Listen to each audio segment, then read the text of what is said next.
So today we're talking about authenticity and specifically about the masks we wear. I think we probably have a mask that we've worn, maybe multiple masks that we've worn throughout our lifetime. I think we're taught at a young age to maybe play down parts of ourselves or even reject parts of ourselves to fit in different situations. And I think as we get older and we start to shed those masks, we recognize that shedding of the mask and bringing out our more authentic selves allows for connection and vulnerability. Without that, we're just really showing up.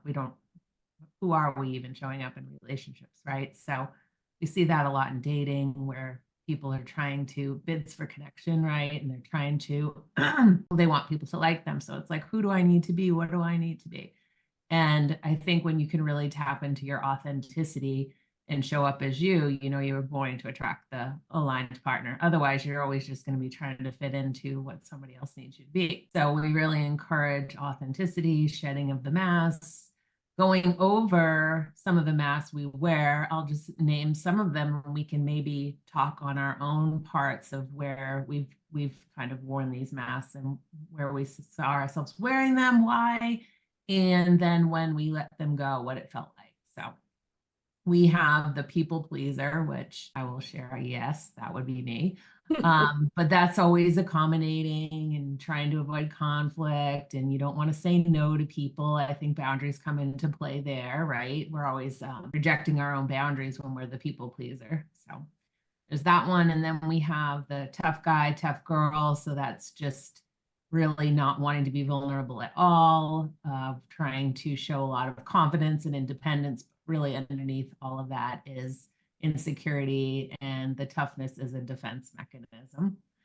So then we have the caretaker. So anyone who was raised to take care of the family at a young age, become the parentified children. They often grow up to continue that cycle into adulthood and maybe become service providers or get into some type of profession, and then find themselves in relationships where they're also the caretaker. So the perfectionist is a good one. So we wear the mask of perfectionism. We're always trying to hide.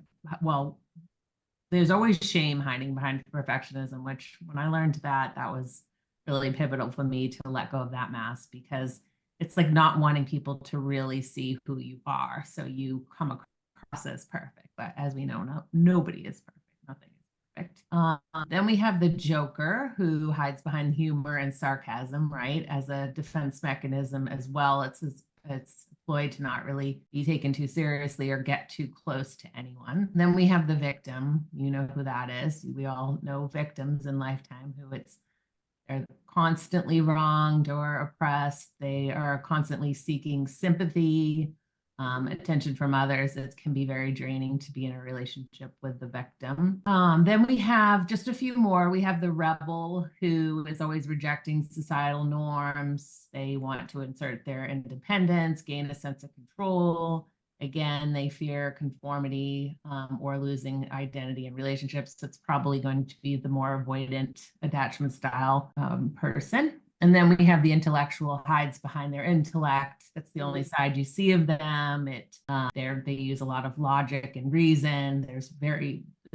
Don't show emotions. It's very difficult to get intimate emotionally with the intellectual. And then we have the chameleon, who just kind of puts on all the different masks, adopting to whatever situation they're in.